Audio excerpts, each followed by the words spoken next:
What's going on, everybody? Welcome back to another episode of The Release Valve. I am your host, Sean Hanlon, and I am beyond blessed to have a special guest with me here today.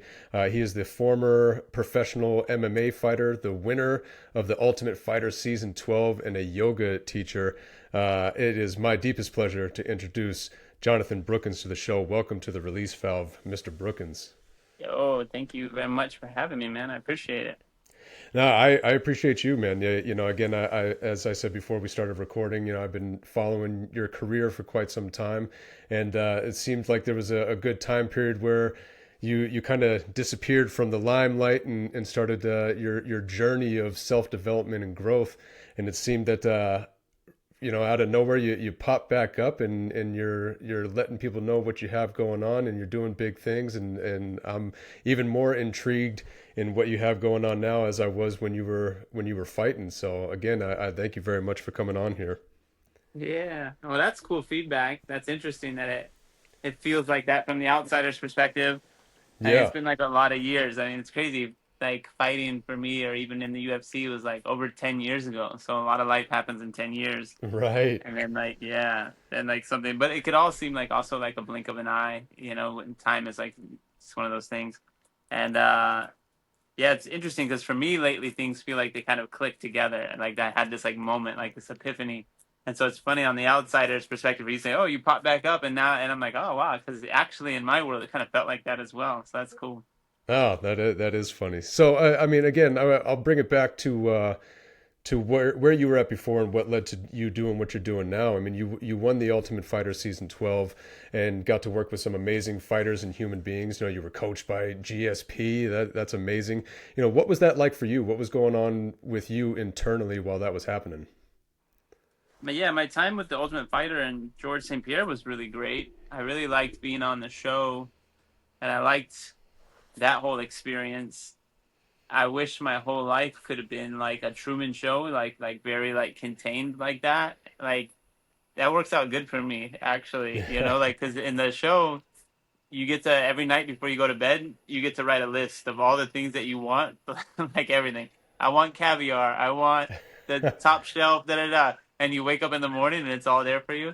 So it's like, yeah, of course. Like you have to give and take. Like you can't really like leave and whatever. But I'm like so simple. I'm one of those guys who operates like with Maslow's hierarchy of needs. Like if I have food, shelter, and love, like I'm good. And so Right. there I had ultimate like food, shelter, and it didn't really need. I mean, love for me was coming from from the validation I was getting from winning and stuff. So, Mm, anyways, that environment really suited my needs well. But outside life is not like that. You don't. right. If you want caviar and these types of things, you have to like have the money. Like the money doesn't just like appear out of thin air. So that part sucks. Right. Yeah, it's a big contrast between yeah, living that life and then yeah, back to the real world once that's all over. Yeah. So Yeah. what was that like? I mean, anybody that is becoming a professional fighter or especially in mixed martial arts, the UFC is the pinnacle. That's up there and you made it there. But I Mm. feel like with a lot of people that is the end goal and not just considered a milestone. So when they get to that spot, there's a whole nother aspect of life after that, right? So what was Mm. that like for you to get to that point and then yeah, I guess kind of have your career go away from there? What was it like coming away from that?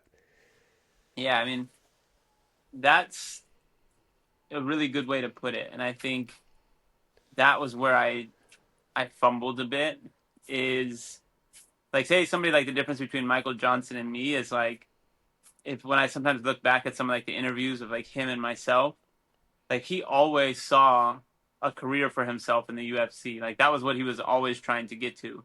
Mm, And me, I just always saw like the UFC as like a means to an end. Like if I get there, then I can go do all the other things that I want to do with my life. mm, And so it's kind of like it's been a level of like acceptance for me because I think that I could have done really well in the UFC and like made a completely different identity and like name for myself. Maybe, but like life doesn't really work like that. And the things that I've experienced and, you know, what I'm really passionate about and I'm still growing within those lanes, like just getting to the UFC, like you were saying, is it could be a milestone. It could be like one part of like the goal as you continue to be a fighter. And for some people, it's just like they just want to get there. And once they've Right. made it, they've achieved what they needed to in their career. And I think I'm kind of was like the latter. I think that I was just like just trying to get there. And I really just wanted to win the show. I swear to God, like that sounds like the weirdest thing, but like since I started fighting, my very first goal, my only goal was like I want to win the Ultimate Fighter show, change my circumstances, and then do something else with my life. Because I didn't want to make pizzas, which is what I was doing, and I didn't want to build houses. Those were like my two options where I was at. So I was like, I Mm. don't want to do either of those things. I want to do something else with my life. So I was able to achieve that. I mean, that's amazing because so many of us kind of get caught up in the circumstances that we have in front of us and don't really take that action to better ourselves or to even have a goal to work towards. Like, this isn't for me. I got to get out of here and do whatever it takes to get out of here.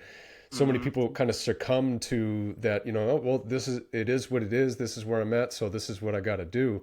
So again, kudos to you for even, chasing that one, having the dream, recognizing it, and then chasing it, but also realizing that that's not the end for me. Like Mm-hmm. this is just the means to get me to where what I want to do with myself. There are so many other aspects of life, and it's not just this. And for some people, like you named Michael Johnson, that's great.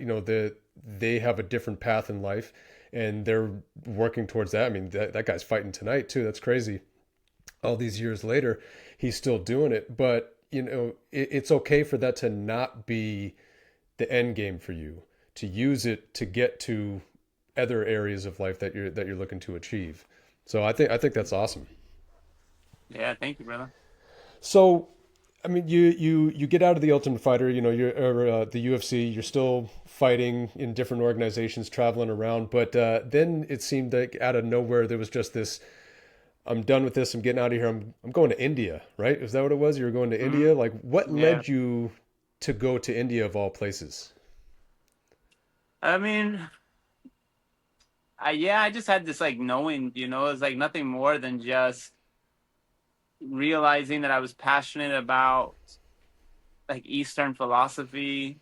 Hmm. Like I feel like the way that I was being taught how to comprehend life, like bigger questions, things Hmm. that I was like curious about. I just feel like the Western model really was like not appetizing to me and was not really like quenching my thirst.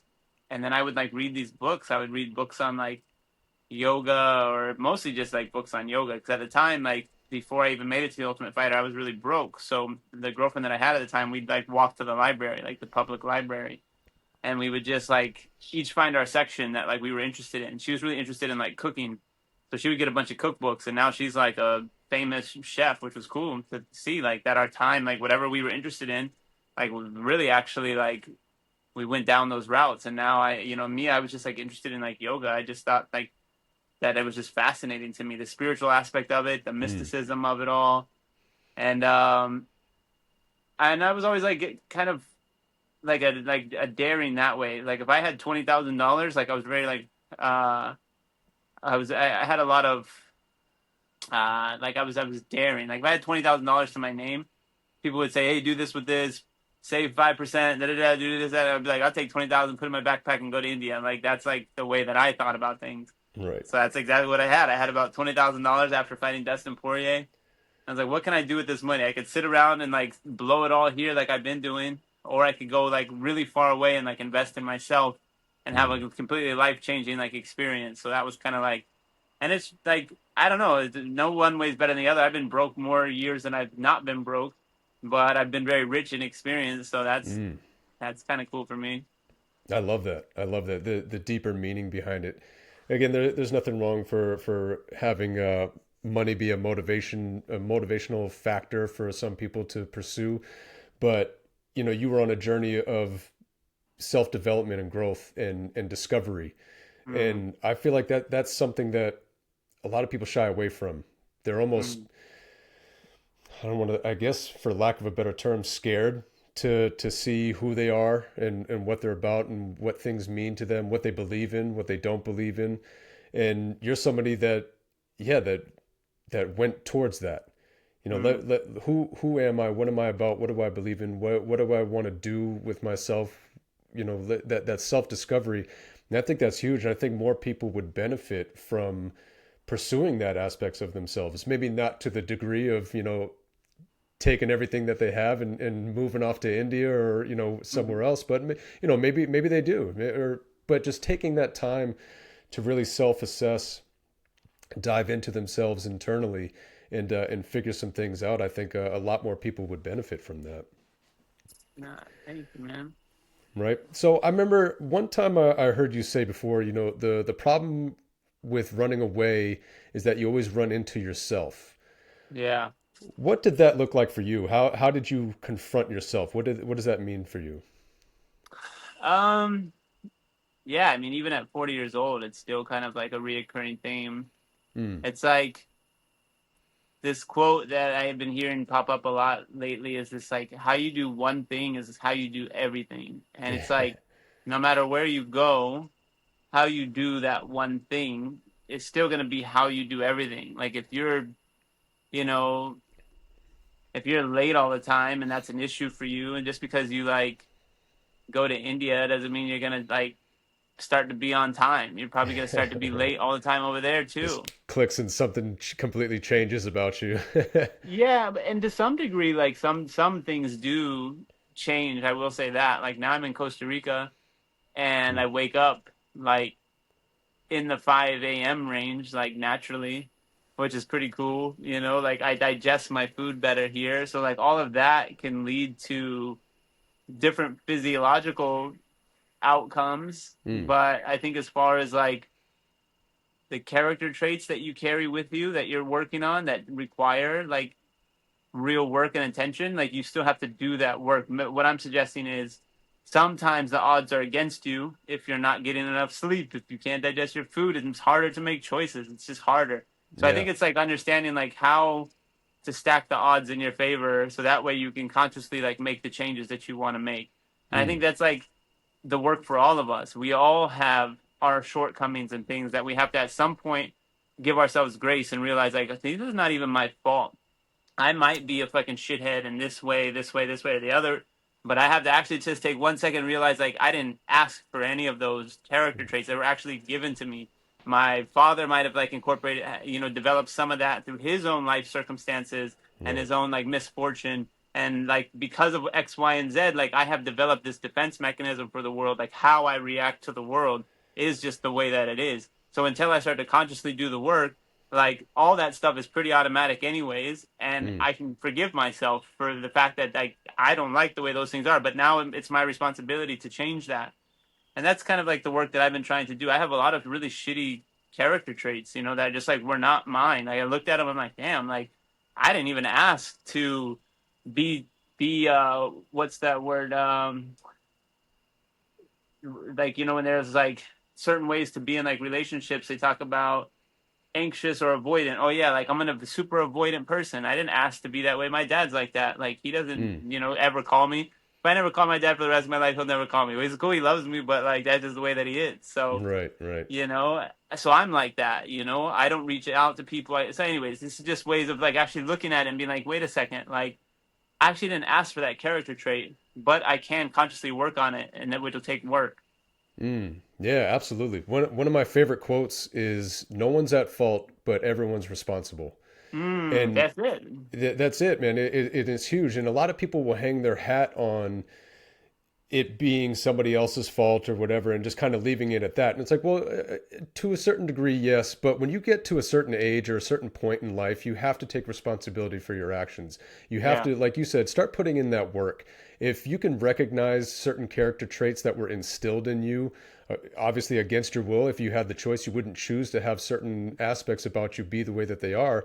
But there's always something that you can do to kind of counterbalance that a little bit, to start putting Mm. in that work and better those things about yourself instead of just using them as excuses and be like, oh, well, that's just the way I am. It is, I am who I am, take it or leave it. And, if it hurts other people, then fuck it. It hurts them. And it's like, well, no, Mm. you don't have to, actively be, like you said, a shitty human being and just leave it at that. You whether we like it or not, we carry an aura around us, and whenever we come in contact with other people, our auras interact with their aura, and we can have a very negative effect on other people's lives if we're not careful of how we're conducting ourselves and how we go about our lives. So it kind of, I know it sounds like you're putting a lot of responsibility on somebody because the effect that they have on others, but I mean, we share this world with billions of people. If we're not concerned about how we're affecting other people, then what are we doing? Mm-hmm, mm-hmm. So I love that, man. I love like I said, the self assessment of what you have going on and how it affects other people, and putting in that work for yourself. I commend you for that, because that's huge. So, you talked about, living that different lifestyle. You go from being in the United States and jumping over to India. How difficult was it to go from the lifestyle that you were used to living the living life the way that you were when you got to India? Um, yeah, it was an interesting transition, but I made it as easy on myself as possible. So I like did a little bit of research. It would have been easier if I would have had like Chat GPT back in the day. That would have been nice Right, because right. Chat does everything for me nowadays. But I had Google, which is efficient enough at the time. But I knew that from the little research that I did, I knew that Goa was like the most westernized part of India. Like it was a place where I could like Mm, probably feel like closest to the Western world. mm. And I thought, okay, well maybe I'll just hang out for a month there and just kind of like integrate. At least I'll be all the way over there on that side of the world. But it won't be like such a huge shock where like I might fish out of water, maybe I'm gonna get sick or this, that, and the other, and I don't Right. really know how to navigate. But it was like cool, man, because like I think that like really I think the way that I navigated my whole fight career was like with a huge like degree of trust. I was talking to a young kid here in Costa Rica, and he was like surprised that like I went so many years of my life without a cell phone. My girlfriend was telling him like, Jonathan didn't have a cell phone until he was like 33 years old. So I went through like most of my 20s and my 30s without a cell phone. And this kid's young. He's like, what? How did you do that? He's like, what if you needed something? What if da da? And I was like, I don't know. I just like never really lived my life with these options. Like they just weren't options. Like like the Vikings when they go and they burn their ships. It's like when I make it a choice, like to do something in life, I just kind of like burn my ships. Mm. So like India was like that. I went with all of my money in cash in my backpack. So like if anybody took my backpack or whatever, like in the That almost was year I it. was there, I would have been screwed. And I didn't really have a plan other than like I knew I was gonna spend 1 month in this place to start, but then other than that, I was just like gonna be free. And it all worked out. I remember by the time I got to JFK, like when I flew back to the United States, I landed in JFK in New York. I had like $20 left and enough for like a burger. And I remember saying like, "Wow, that's crazy, man!" Like I just went and did all of that. Now I'm back here. I got no money left. I got enough for like one more meal at the airport. Like shit, it's crazy how it all worked out. So life is like that sometimes. That is wild, and especially this younger generation. I can only imagine the anxiety that would put them in to have no technology and to just kind of go and figure things out as you go along, to not have a plan, or even more so with this generation, to not have somebody else put a plan together for you. Because a lot of Mm-hmm. kids, these days they're not thinking like that. The things got to be set up for them and staged for them to where they can go through it without it being too difficult.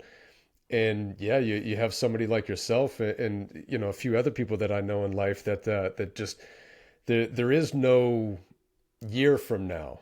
There's only right here, Mm-hmm. right now, and I'll figure out tomorrow when I get there. And Mm-hmm. I wish I used to be like that when I was younger. I used to just kind of be carefree and just go with the flow of the day. When I graduated high school, my family moved to Massachusetts, and I stayed in California. And yeah, I was not thinking about tomorrow. There was Mm-hmm. just right here, right now. What's the most amount of fun that I can have right now and enjoy my time right here, right now? And whatever comes tomorrow, I'll figure it out then. I've spent times sleeping on people's couches, floors, in cars, just kind of going from one day to the next and not having that plan for what I wanted to do with my life, what I want to accomplish or anything like that. And I've talked about it on here before. You know, I for a long time I didn't really think about the future. It wasn't until probably around the time that I met my now wife that I started thinking like, all right, what am I doing with myself? What are my plans and my goals? And I've had very few. I had very small amounts of things that I wanted to accomplish. One of the things was being a father. I knew I wanted to be a father when I was a little kid. So when I met my wife, you know, that was one of the earlier discussions that we had. And then, you know, fast forward to when my daughter was born, that's when all of a sudden this like major anxiety hit of like, oh, I need to actually start planning things and make sure because it's not just me anymore. You know, if when it was just me, I was fine with that. You know, I could Mhm. figure it out from whenever whatever moment would arise for me. I would figure it out from there. But now that I have these people that are relying on me, I gotta switch things up. So that was a big life change for me, and it was hard at first. You know, I didn't know how to go about that because I spent my entire life not living that way. Mm. So it's definitely a different, definitely anxiety filled when you have to switch things up on the fly like that and find yourself in a position to where, all right, I can't just go about things the way that I used to. Mm. So, um, so you come back from India, you're back in the United States. What and you were doing your yoga thing out there and figuring out all that aspects of your life. What was it? What was going on when you came back? What drove you? One, what drove you to come back, and then two, where did things go from there? I came back from India because I was out of money, and I had to come back. And yeah, life was interesting because I still like had some more years of fighting left to go through. Like Hmm. looking back on it, I didn't really like know like how to fight anymore. Like once I got back, to be honest, like I was away for quite a while, and I didn't do like any exercise really over there. Hmm. Um, so like my body and everything like changed a lot. And I wasn't really like that great of a fighter before leaving to India. So like coming back, like by the time like I was done fighting, like I had like a fight last year. That fight doesn't count. I'm like a little bit upset that that's even on like my record. But I'll go to like in my last fight in like Ireland, like when I before I hurt my knee. Hmm. By the time like I got to that fight, then like I understood like the cage, like I understood what it felt like to like be in the cage and this. But when I got back from India, I still didn't really know like what I was doing per se, and I changed a lot. Like I Hmm. knew that like something, to be perfectly honest, the part that like is frustrating to me is like how much like the food that I was eating and the way that I was living life was actually contributing to like health problems like inflammation Hmm. and just like not feeling good mentally and all these things. Obviously, like drinking alcohol wasn't helping. But I look back on it, I'm like, again, going back to this idea of like it not being your fault. There was times where like I just didn't want to train, like I just felt like achy, and I just like was like, dude, I don't really like this. Like I don't like this sport. Like I don't feel good. And I look back and like now I'm like 40 and I have like a severe like gluten intolerance. Like I cannot eat gluten like at all. Yeah, yeah. So there's like certain things that like at that time like that's what was actually driving so much of like my desire to like do yoga, like figure out like my diet, like figure out because I just like didn't feel good. Hmm. So it's like it all happened the way that it was supposed to. But so when I got back, I was like really trying to use some of the things that I learned over there, but some of the stuff was like so extreme. Like I was like drinking my urine sometimes. I was like chugging gallons of salt water to flush out like my digestive tract. Like my weight Hmm. went super high and super low. Like I was just doing like all this experimentation. So I ended up fighting at 125 like when I got back from India. Like I was like 180 pounds when I got back from India, like bigger than I had ever been because I was up in Hmm. Dharmshala. Yeah. And then I just decided to like fight at the lowest weight that I had ever fought before. And I actually didn't even really make the weight. I made it to like 127 or something. Like I couldn't, I mean, it was like way too low for my body. Yeah, But it was yeah. like a cool experience. Anyways, I and I just kind of bounced around like fighting and trying to figure out like, like trying to use things that I'm learning like along the way, like my experience and then apply it to fighting. But I was never able to like be a fighter. Like, you know how these guys, like when I'm in TriStar, for instance, they are just fighters. That's it. They might have like a Right. family and da da da da, but like they just fight. They don't do like extra searching on the side and apply themselves to anything else. Maybe some people color or something, or like read a book, but like most of the time these guys are just like they're just fighters, and I was Yeah. never just that. So it was really hard to make progress that way. That's why I say like one foot was kind of in, one foot was kind of out. Right. But even in the midst of that, having got to like have these fights, like go to Japan and fight, and I just kept fighting. I got a little bit better, and at the by the end of it, I understood the cage and things. So when I fought again this past year, I actually had did zero training in 8 years. So 8 years I hadn't grabbed anybody, punched anybody, did anything. Not like, oh, I go to the gym, zero. And I just went into the fight and was like, let me just see like what it feels like. I used to like just enjoy being inside the cage, and I enjoyed it, but I just got too tired, like way more tired than I used to 8 years ago. Yeah. So that was a very fascinating thing for me. And I just reference this because it does frustrate me that on the record it looks like a TKO and it was not a TKO. It was me whooping ass for 2/3 of the fight and then getting tired and the referee stopping the fight because they were. I'm really like upset with this like organization and the way that they were like trying to get the hometown kid to win Oh and not yeah, expecting yeah. me. It was just like really like so like low. Like some of these They little saw that organizations. opportunity for to get him that W, and they're like they ran with it. Totally. All I did was get taken down. I literally got taken down because the whole fight I was like controlling the fight, and then I get taken down, and the guy throws like a couple punches, and I like try to like get up, and he's like, "Oh, stop!" And I'm like, "Come on, man!" I'm like laughing. The Wow. kids like laughing, and I'm just like, "All right, like whatever." But like haven't done this in 8 years. That's no way to like treat somebody. So anyway, it's all good. Is there any thoughts of getting one more to get that bad taste out of your mouth, or is that behind you? Yeah, no, I wish, like I'm talking to my buddy, my buddy Charles. He goes by Felony Bennett now, but he used to be Crazy Horse back when I Crazy Horse, yeah. yeah, and so he just got a good win with the bare knuckle, and like I never Yep. thought I was like bare knuckle, like that's the worst thing in the world, man. I was like that's the last thing that I ever want to do. But now lately I'm thinking I'm like I'll go do like a couple. So I asked him, I'm like, man, do you know the promoters at bare knuckle, man? Let's see if we can get me a fight with that. That might be That, fun. yeah, oh, that'd be crazy. That would be cool. Yeah, I saw that last fight that he had against. I mean, I'm Irish, so I part of me. I mean, I've been watching Crazy Horse for a while too, so part of me wanted to see him get that W. It's kind of been a while for him, so I was Yeah. excited about that. But then, my guy Sullivan too. I was like, oh no. But no, that's awesome, man. So, as you were saying, you were kind of half in, half out before, and you saw the difference between those guys that were all the way in. But one of the things that you were doing, or that you kind of find yourself doing now, is not only doing yoga, practicing yoga, but teaching it as well, right? How did you get Mm. into that? Yeah, that's cool that you asked because that's like my big like aha moment lately, and it's kind of interesting that I saw the shift.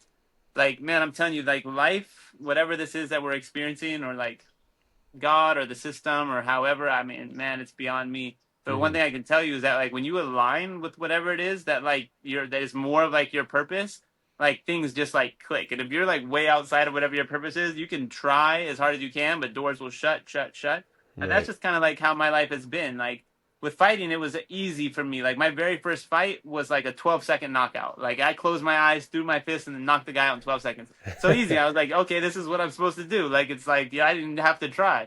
And so it always like kind of moved me in that direction. And then like I tried to shift my whole life into like yoga and like more of these like Eastern arts. Every Mm. door shut every time. I'm like, come on, man. Every time I try to do something else, like it never works. And then I was like, let me do something with fighting. Like last year, let me get a fight. Let's see what happens. Just like that was a big thing too. It's like nobody pays attention to fucking else, nothing else that I do. If I want to like say something meaningful, nobody cares. But I step in the cage and I said like I was like it's my big like it was kind of like just like a little case study. I was like, let me see, man. If I fight, because I was at a point where I was like, I was trying to like talk about more spiritual things, whatever. Nobody paying attention.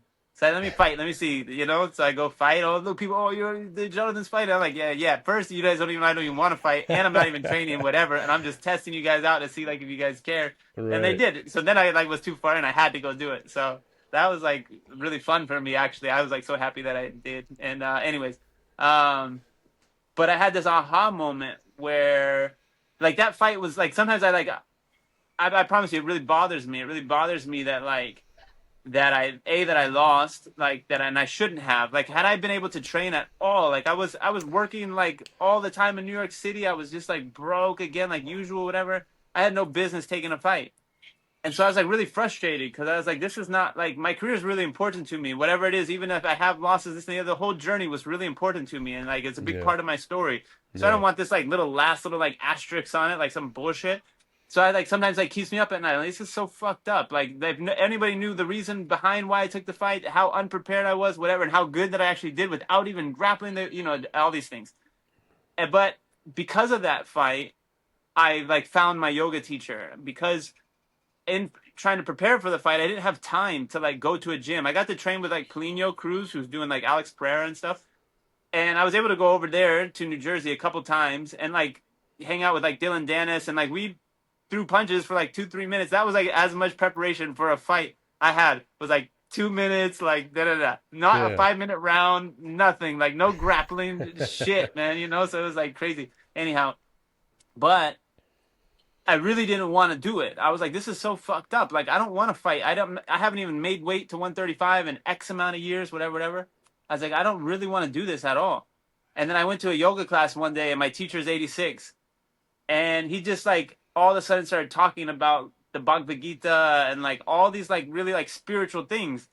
And he was talking about like just doing things because they have to be done, and doing things because like without attachment to the outcomes, which is something I'd heard before, Mm. and it's big inside of like yogic philosophy, is to like work without attachment, to like make everything an offering to something higher than yourself, like just do things because they need to be done. And I was just like, I just like bursted. I was like, whoa. I was like, I don't give a fuck if I'm not prepared or whatever. I don't care if I win or lose. Like, I'm just gonna do it because it needs to be done. And from then on, I was like, Dharma Mitra is my yoga teacher. I had been looking for like a yoga teacher for a long time, and something about Dharma Mitra, like a lot of people, if you that are students of his or look him up, whatever, they same thing. It's like you just know when you're around him, you're like, that's my teacher. So I was like, okay, Dharma Mitra is my yoga teacher, which means that like what he says, like I have to start to like take into consideration. So I did that whole fight really as like a big dedication, big motivation was Dharma Mitra. Was like, even if you're not prepared, just do it because it needs to be done. Mm. So then I got to that step where I was like, okay, that fight led me to having this yoga teacher that I really, really like admire. And then I spent the whole summer doing like his teacher training, this and the other. And then finally I got this place in my life where I'm like, I think I should teach yoga to other fighters, because if it can like help me, a guy who hasn't even trained in 8 years or whatever, like go into these fights, and this is like the Pareto principle. It's like yoga got me 80% of the way there. I was, even if you look at the fight at the time, 80% of the fight I was winning. So yoga alone gets 80% of the results. You just Right. need now, so that's what they say, the Pareto principle, where they say like if you can find a small piece that gives you 80% of the results in language and business, they say like in business 80% of your revenue is going to come from 20% of your clients. There's going to be a small percentage that gives you Right. 80% of the whole thing. If Mm. yoga could be that 80% in a lot of ways, where like your mental will get sharper, your belief, your physical, like whatever, if you have that tool, 80% of what the fight is actually like accounted for. Now you just need 20% of hitting pads, grappling, this, that, and the other. You can make your life like a lot easier. So that was Mm. like kind of like my theory, and what I hope to be able to offer the sport. I love that. Giving back to the sport that gave you so much, at least a part of who you were for a long period of time. And I don't believe in coincidences. I believe everything happens for a reason. We're just not always open to receive the message that is there for us to learn, the Yeah. lesson that's there for us to learn. And a guy that I'm on here all the time, my boy Kyle, he used to be a professional basketball player, and he didn't reach. He played overseas in Europe and stuff like that. He played down in Mexico. He had workouts and tryouts with some NBA teams, but ultimately didn't get to, for one reason or another, didn't get to that point. And he finds himself in a position where he has a lot to still offer the game, but maybe it's Mm. not him that's actually out there on the court giving that back to the game. So he's finding himself in a position to where he might get into coaching and just he's also started his own podcast, having conversations with other basketball players about the experiences that he's had and the things that he went through, in hopes to help that younger generation that's coming up kind of open their eyes a little bit to what things are like out there, and maybe hopefully give them some tools that they can use to save themselves from having some of the experiences that he had. I love the fact that you're I mean, who knows if you'll get back out there and fight. I hope that you do. But even if you don't, you're still looking to give back to it. You're still looking to help these other people that are getting into it, and I think yoga is something that a lot of people shy away from because it's harder than they think, right? Especially, there's so many different styles of yoga, but it's hard to hold a position for a long period of time that makes you feel uncomfortable.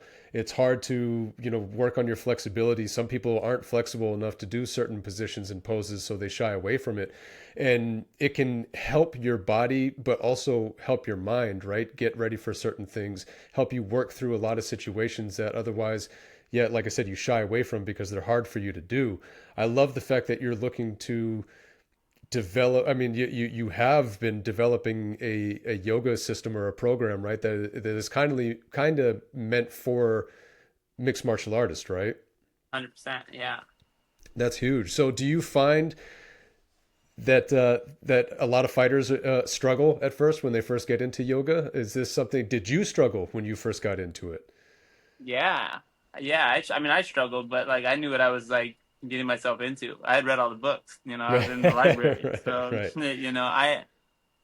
I, um, I think it's really cool, like where I'm at and what I have to offer. And I think that's what's going to be like a hard sell for a lot of people as well. It's interesting because I can already see it. I'm like, I'm gonna offer yoga to a future world champ. Like there's gonna be a UFC fighter who is like super dominant, and it's gonna be really cool that a part of like their toolbox is this what I can teach them.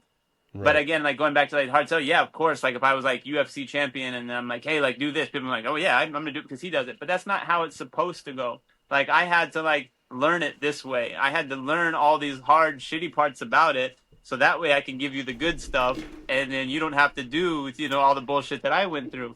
And that's what's really awesome is like, yeah, like a person like me had to go through a lot of bullshit, in order to get the gold that I have now to give. My teacher always has something really cool to say. He's always says, "What comes from gold is gold." And I don't know why I love that quote. It's kind of simple. It's like, of course, but it says, he always repeats it. What comes from gold is gold.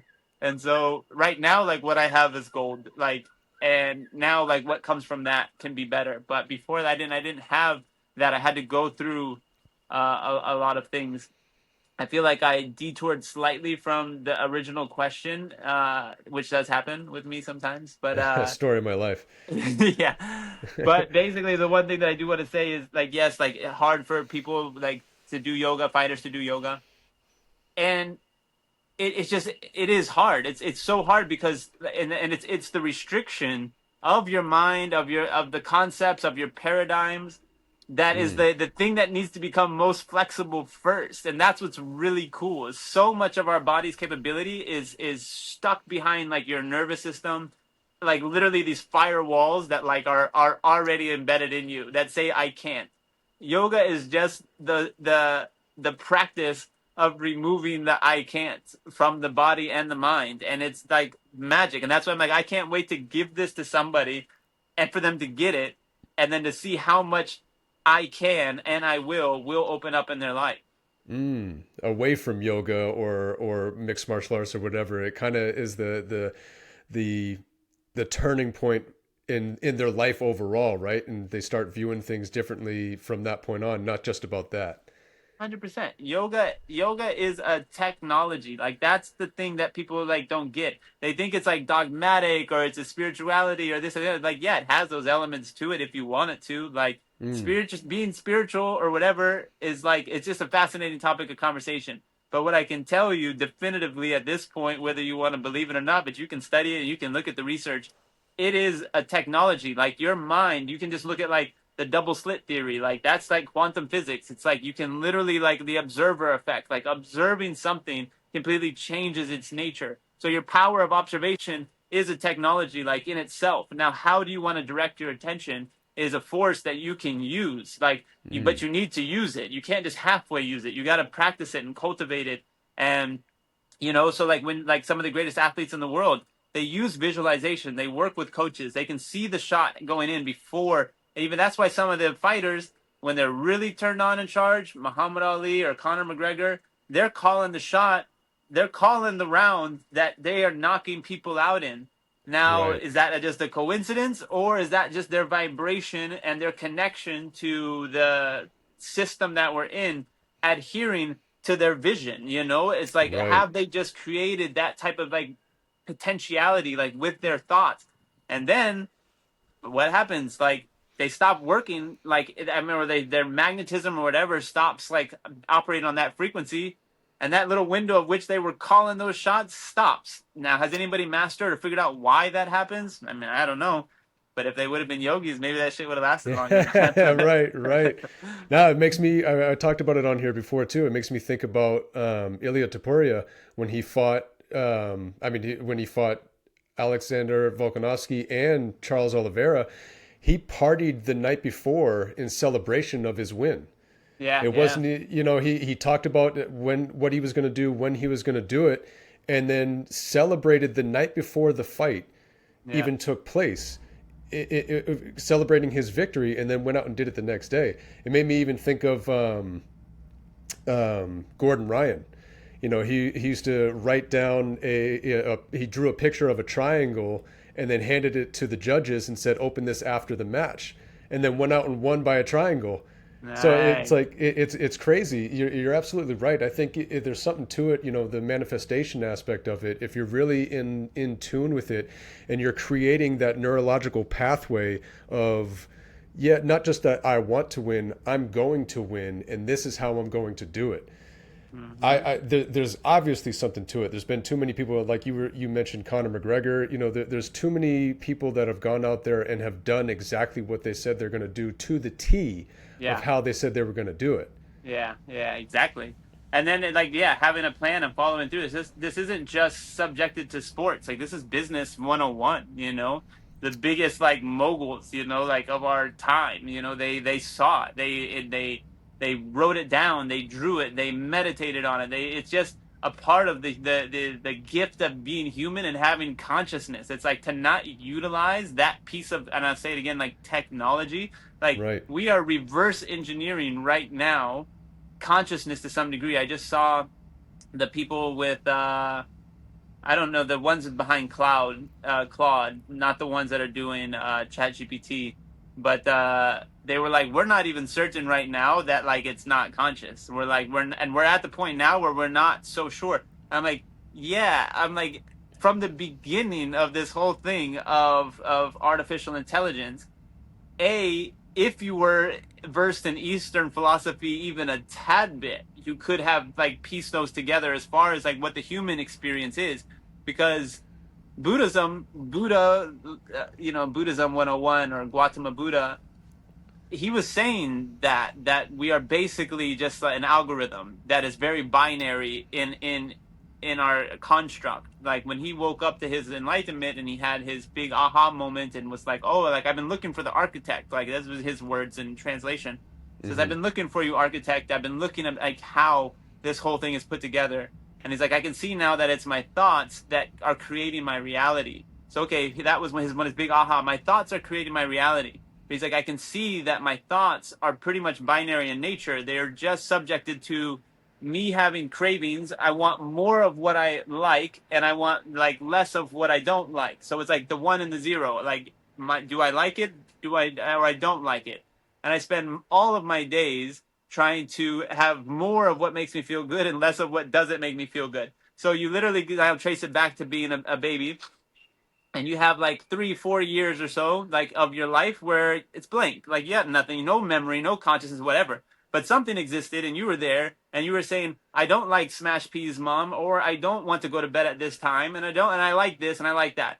And it's created this identity. Then before you know it, somewhere the lights turn on and you're starting to say yes and no to so many things, but before you have a chance to even recognize, you believe the personality, you believe the algorithm. It's a program that has been running of Yeah. yeses and nos, and now it has all this data. It has like all of this data and all these variables, and it's so like magnificent and like crazy. But you are literally inside some sort of weird simulation in which like the program is running basically off of that. Now, if you knew that, like having Neo in the Matrix, for instance, and he's like, okay, like the Matrix has its set of rules, but you can like bend them slightly. If a Yep. part of that was attention and will, wouldn't you use it to try to like create favorable outcomes to yourself? Like that's just yeah, what yoga can do.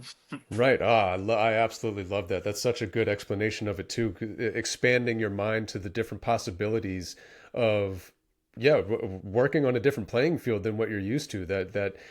Going from 2D to 4D almost, or 3D, 4D. Expanding the way that you view things and interact with them. And Mm-hmm. I think that's huge. Again, so many people just kind of go through the motions of their life, accept things the way that they are, and don't take an active stance of changing their perception of what things could be.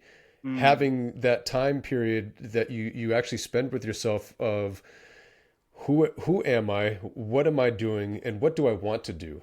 And how do I get to that point of being able to do it instead of, I'll never be able to do it. It is what it is. I am who I am. Things are the way that they are. To a certain degree, you can change the trajectory of your life by having those thought processes Yeah. and working through, like I said, making that neurological connection of this is where I'm at. I'm at point A. I need to get to point Z, and I need Mm-hmm. to go through all of those steps to get to that destination, and I'm going to. I Mm-hmm. need to figure out what those steps are as I go on. And Yeah. I've brought it up on here before too that I'm trying to create a program with my boy Kyle, who I mentioned, on helping people get from A to Z by focusing on B through Y, because Mm-hmm. so often we're getting lost or overwhelmed with everything in between. We know what we're at with A, or sometimes we don't even know where we're at, but we look at Z and have no idea how to get there. And you just need Mm-hmm. to kind of break things down a little bit sometimes and figure out what are the different avenues that you can take that will help you get there, and not be so one dimensional with your thought processes in different ways that yeah, and sometimes it's just like you said, with yoga, you can learn something new, and then that can completely open up your mind to different possibilities of what you're capable of. You used to Mm-hmm. think that I'm only capable of doing this, so I got to work within this parameter right here. But there are other things that you can do that will help you in different areas of your life, and you don't even realize it. Mm-hmm. Mm-hmm. Yeah. I, Yeah. I, Yeah. I love it. That's Yeah. huge.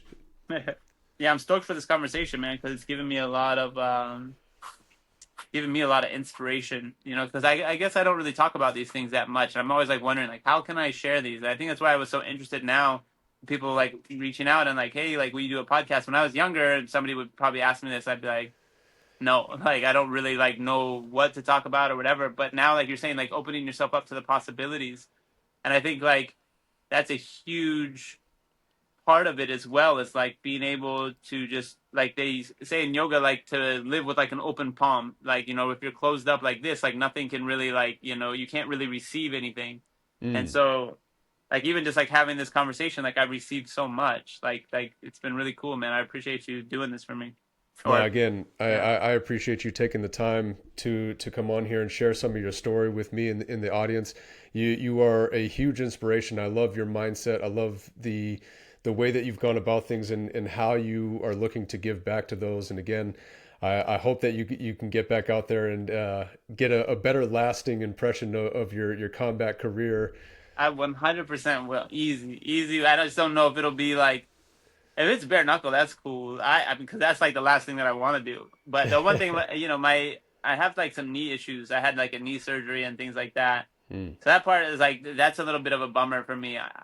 If I could like let's manifest it together, get some like this is my job to do. I don't use my own like manifestation powers as well as I would like, because I would like to manifest some like this guy here I'm staying in Costa Rica, he's getting like stem cells at like the UFC place, like da da da Yep. da, like all the technology to like fix his body up.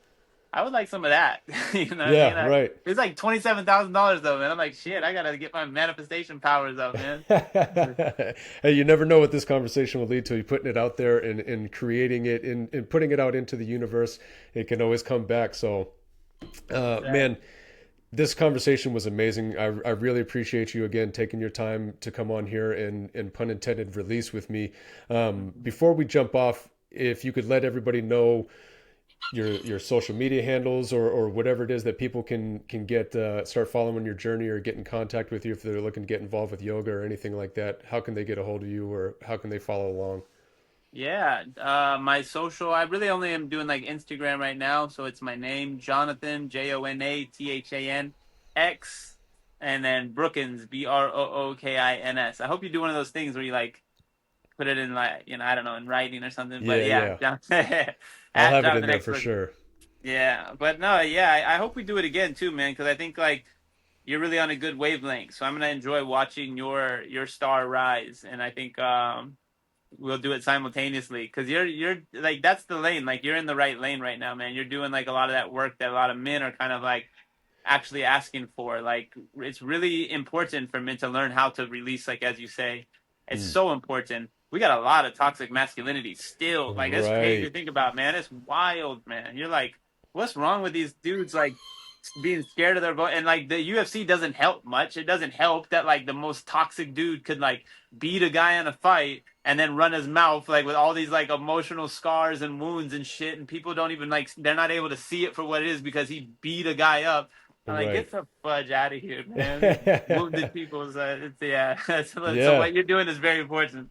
Yeah, I appreciate it, brother. I appreciate it a lot. You know, again, that was a common theme with a lot of people I was having conversations with. It was like you need to open up, like you said, be vulnerable. And so many, especially males, are shy away from that as much as possible because I don't know if it makes them feel like less of a man or something like that if they open themselves up. So I appreciate that very much, and the welcome mat will always be put out for you. So you're always welcome to come back on and we'll definitely do this again.